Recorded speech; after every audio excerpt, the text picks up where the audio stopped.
O yung lugar sa amin, no? Bagang umaga, lakad-lakad. Mga oras pa lang. Hay. Yan lugar dito sa amin, sa labas to.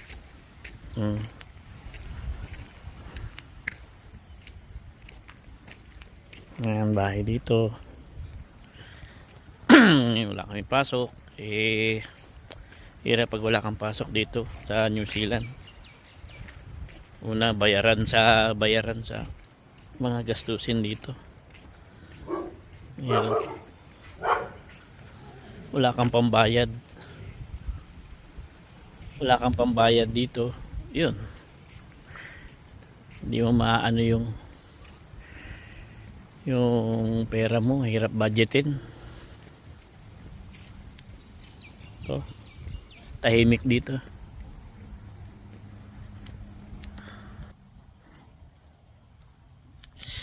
Ay.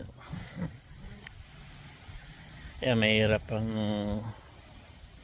wala kang budget dito sa New Zealand. Hirap pag walang budget sa New Zealand. So,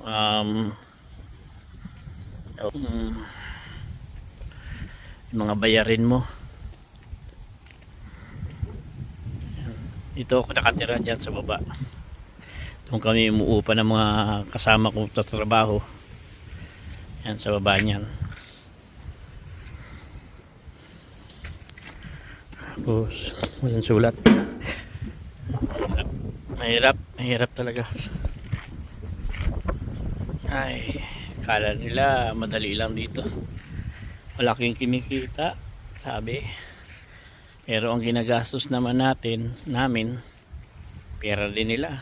Di matitira pa rin sa amin, konti pa rin. Tama lang panggastos sa pagkain namin dito, pambayad sa tax, sakyan. Yun, maraming bayaran. Kaya ito, hirap talaga. Sige po, mag-aayos lang po ako ng ng aking gamit. Lilinisan para pag may pasok, okay na yung gamit ko. Sige po, salamat po sa panonood. Thank you po.